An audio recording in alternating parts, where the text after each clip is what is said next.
Assalamualaikum warahmatullahi wabarakatuh. Selamat malam pemirsa, bagaimana kabar Anda pada malam hari ini?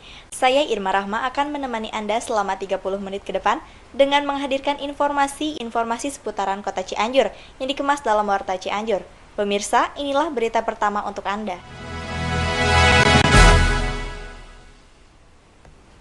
Pihak Pengadilan Negeri Cianjur dipimpin oleh Panitra dan Jurusita Neti Suningsih SH.MSI melakukan eksekusi tanah dan bangunan seluas 3.250 meter dari tergugat Ibu Fatimah Hussein yang diserahkan ke pihak pemohon Alif Siprianto berlangsung hari Rabu 10 Juli 2013 di Villa Hanjawar Kampung Gedug, Desa Palasari, Kecamatan Cipanas, Kabupaten Cianjur.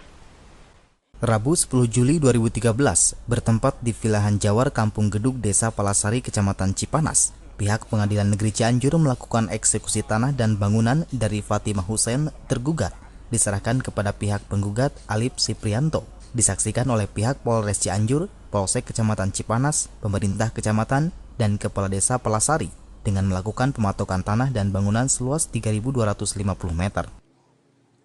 Neti Suningsih SH.MSI, Panitra dan Jurusita Pengadilan Negeri Cianjur menuturkan bahwa eksekusi tanah bangunan yang dilimpahkan pihak Pengadilan Negeri Jakarta Selatan ke Pengadilan Negeri Cianjur adalah perkara nomor 58 PDPG yang objeknya berada di Kabupaten Cianjur.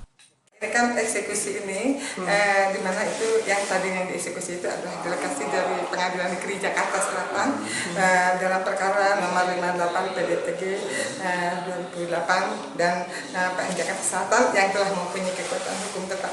Kemudian karena objek eksekusi berada di wilayah Kabupaten Cianjur, maka didelegasikan ke Pengadilan Cianjur dengan luas tanah, yaitu luas tanahnya adalah 3.250 meter persegi dengan SHM, bukti kepemilikan tanah dan bangunan itu adalah 340 Pak ya, di Desa Cimatan dan sekarang menjadi Desa Palasari, kemudian tepatnya atas nama Alif Siprianto. Yang awal pertamanya mereka saling mempermasalahkan karena adanya tumpang tindih sertifikat yang bersamaan.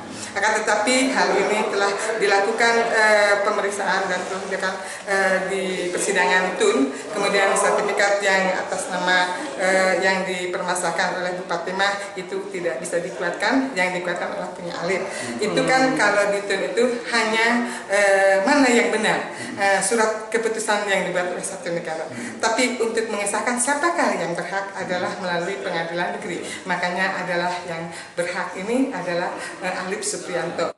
Pelaksanaan eksekusi tanah bangunan seluas 3.250 meter ini ditandai dengan pengukuran ulang dan pematokan, serta pemasangan plang eksekusi oleh Pengadilan Negeri Cianjur. Eksekusi berjalan tertib dan lancar. Demikian Sugeng Widodo melaporkan untuk TV Cianjur. Minggu 7 Juli 2013, Sekolah Menengah Kejuruan Negeri 1 Pacet, Kabupaten Cianjur dikunjungi Direktorat PSMK dan 6 orang dari Kedutaan Amerika yang terdiri dari para dokter ahli kesehatan, pertanian, dan ahli gizi. Kunjungan ini dalam rangka konservasi lingkungan sekolah sehat. Minggu 7 Juli 2013, Sekolah Kejuruan Negeri 1 Pacet, Kecamatan Pacet, Kabupaten Cianjur dikunjungi rombongan dari Direktorat PSMK pemerintah dan 6 orang dari Kedutaan Amerika.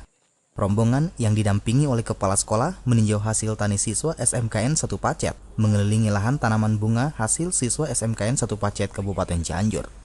Akib Ibrahim MSI kepala sekolah menuturkan bahwa kunjungan dari Kedutaan Amerika yang diantar oleh Direktorat PSMK adalah salah satu bukti kepercayaan pemerintah pusat kepada SMKN 1 Pacet sebagai salah satu sekolah unggulan di bidang pertanian, sehingga menjadi objek studi banding di bidang pertanian yang akan diajukan sebagai lembaga pendidikan nasional. Ini sebuah kepercayaan yang diberikan oleh pemerintah pusat lewat Direktorat Pendidikan Menengah Kejuruan bahwa SMK Pacet ini merupakan salah satu SMK yang unggulan di bidang pertanian, sehingga menjadi studi banding untuk pengembangan bidang pertanian yang akan dijadikan sebagai acuan untuk pengembangan pendidikan nasional.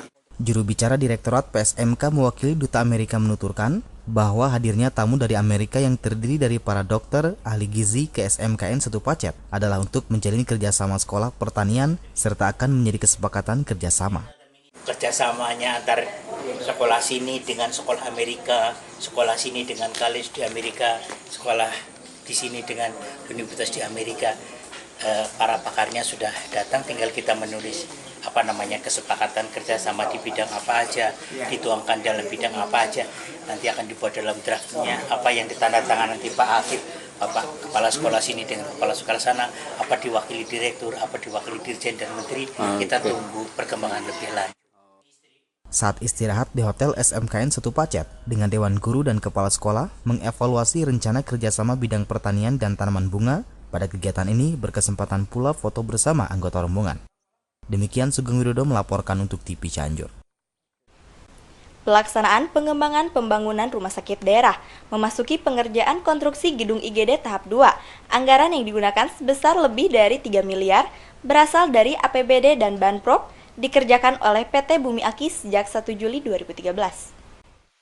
Senin 1 Juli 2013 bertempat di Rumah Sakit Daerah Desa Cimacan, Kecamatan Cipanas. Pihak PT Bumi Aki Puncak sebagai pemenang proyek pengembangan pembangunan gedung rumah sakit daerah IGD tahap 2 pada luas tanah 3.500 meter menggunakan dana APBD dan Banprop. Biaya yang lebih dari 3 miliar rupiah dan waktu pengerjaan selama 150 hari itu telah memasuki tahapan 2 yang mencapai 60%.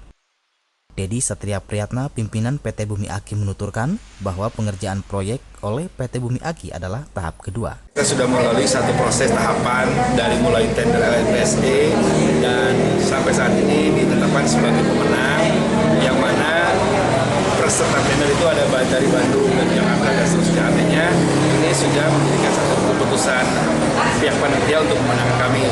Nah, kami sekarang ini saatnya melaksanakan pekerjaan. Dalam pekerjaan ini kita juga perlu mensosialisasikan.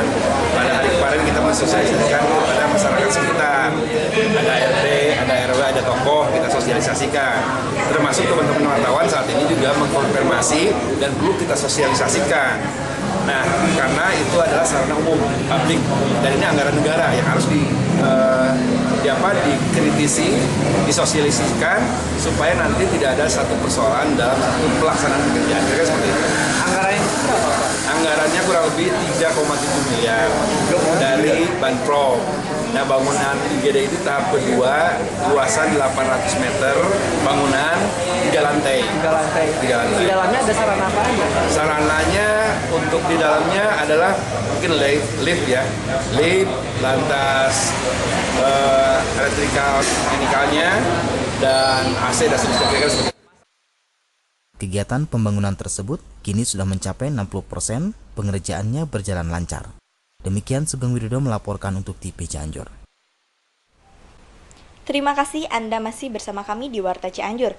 Pemirsa, Jumat 12 Juli 2013, pemerintah Kecamatan Warung Kondang bekerjasama dengan Koramil, Polsek, dan PGRI Kecamatan Warung Kondang menggelar upacara Hari Jadi Cianjur yang ke-336. Kegiatan ini dilaksanakan di Lapang Jagaraksa Kecamatan Warung Kondang.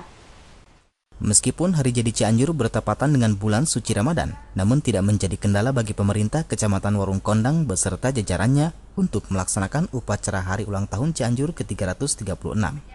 Pelaksanaan upacara Hari Ulang Tahun Cianjur ini diikuti oleh seluruh kepala desa Kecamatan Warung Kondang, anggota Koramil, anggota Polsek, dan PGRI Kecamatan Warung Kondang dan PGRI Kecamatan Warung Kondang. Badru S. Camat Warung Kondang bertindak sebagai inspektur upacara, sedangkan Kapolsek beserta dan Ramil Warung Kondang sebagai tamu kehormatan. Menurut Badru SIP, Camat Warung Kondang menuturkan bahwa ia berharap Cianjur di usianya yang ke-336 bisa lebih berkembang serta masyarakat Cianjur bisa lebih sejahtera. Ini Pak, harapan apa untuk Cianjur ya di usianya yang ke-336 ini gimana Pak? Yang pertama, Cianjur lebih maju, Cianjur lebih berkembang. Tentunya tidak lupa dengan nilai akhlakul karimah dan terutama kaitan dengan pendidikan, dengan kesehatan, dengan daya beli, sehingga masyarakat Cianjur ini lebih sejahtera dan lebih terakomodir dari semua rangkaian kegiatan. Dengan tidak lupa mempertahankan nilai-nilai budaya. Meskipun terjadi modernisasi, tetap budaya lokal ini tetap harus dipertahankan. Bahasa Sunda mah kudu dimumule. Dilaksanakannya, upacara Hari Ulang Tahun Cianjur yang ke-330 ini diharapkan bisa mengenang jasa para leluhur yang telah mendirikan kota Cianjur ini. Demikian Fadilah Munajat melaporkan untuk TV Cianjur. Pemirsa, berita tadi sekaligus mengakhiri perjumpaan kita pada malam hari ini. Saya Irma Rahma beserta kru yang bertugas undur diri dari hadapan Anda. Silahkan Anda kunjungi website kami di www.tvcianjur.com. Wassalamualaikum warahmatullahi wabarakatuh. Salam TV Cianjur.